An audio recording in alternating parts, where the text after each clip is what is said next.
Hi guys, filming myself today, so bear with me.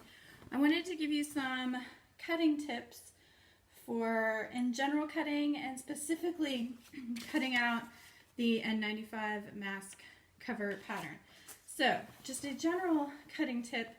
This is like a half-yard piece of fabric. I serged the edges before I washed it just so it wouldn't fray and tangle and everything.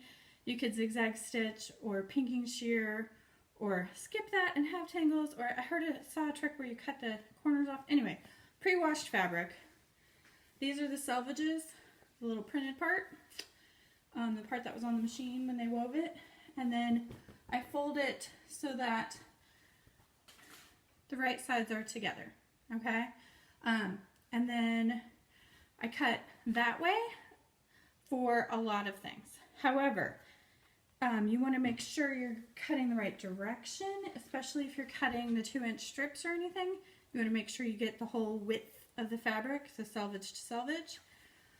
So if I were going to cut a 2-inch strip for my mask ties, I would have my fabric laid out, selvage to selvage, and I would take my ruler. Yes, I have a fancy handle, a see-through ruler. You may not have one of these. But if you end up buying any tools, see-through rulers are great so you can see what you're doing. So I'm going to cut off my serged piece. So this would be your thready piece from the washing machine, right? So you just cut that off.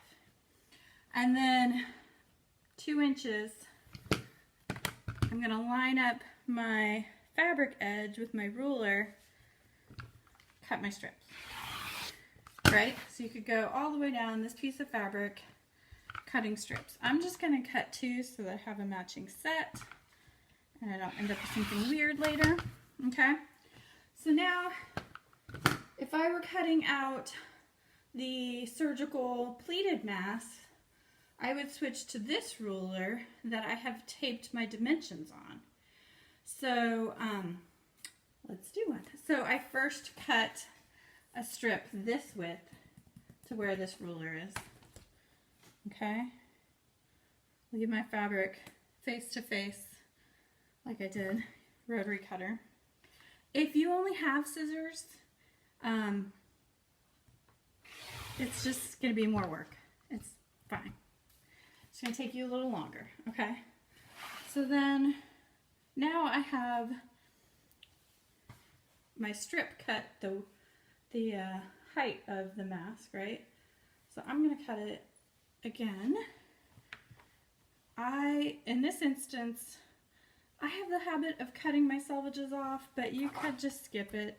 But there are some little holes in most selvages, so I cut them off, put them in my scrap basket. Then I leave these 2 folded together, so then I subcut. Actually, I would cut a bunch of these strips and pile them up, but for these purposes, you can subcut, and then you end up, from your big strip, with 4 mask pieces. And then you end up with this weird little guy. I'm keeping those, make a quilt later, commemorative quilt, whatever. Okay, so now I have a little bit of fabric left to show you how to cut these guys out. So I would take this fabric and fold it in thirds. So that's going to give you 2, 4, 6 layers. Put your mask piece on top, make sure it fits. Fits, so I'm going to be able to cut all that. Okay. I use pattern weights. These a friend made me. They're just metal washers wrapped in ribbon. You could use small cans, whatever you have. Just use what you have, okay? And then I cut this guy out. I'll show you.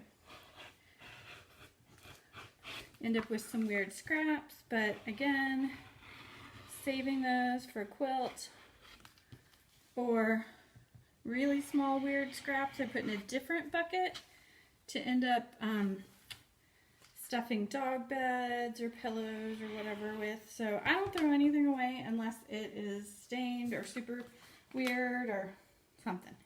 Okay, so now, look, it's not totally perfect. I'm not going to sweat it. You know what I'm going to do? Sure. Fix it, okay? Not the end of the world. And there are multiple of these out there. Like, so we're going to put one out for the group, but this is the Jennifer Maker pattern piece. I think her pattern pieces are great. Her directions are a little hard to read. We're working on some more simplified directions, but the pieces are nice. Like, her pieces work fine. And 3/8 is a good seam allowance because it's basically the width of your sewing foot. Okay, so if I was going to cut that out using scissors, okay, I would have probably less layers of fabric, right? Because scissors depends on the sharpness of your scissors. So I like good old heavy dressmaking shears. Doesn't matter what brand. The nice thing about these is they're metal and they can be sharpened. So if you have a knife sharpener that you can get in there, probably get these sharpened at home even if you do not have a sharp pair. So the downside to pinning this on is eventually this guy is going to be all pinned up and wonky, right? Like, there's going to be a million holes in it. So you could put some interfacing on the back. You could print it on cardstock. I saw a lady doing acrylic templates.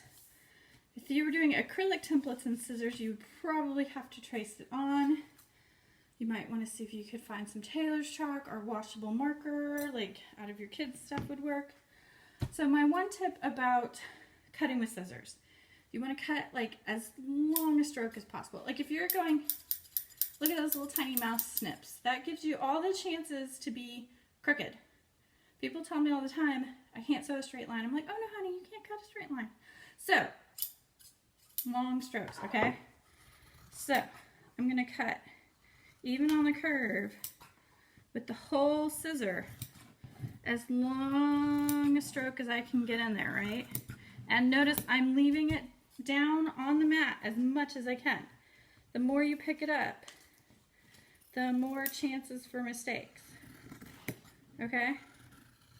So, if this is all you got, this is all you got. Do what you can.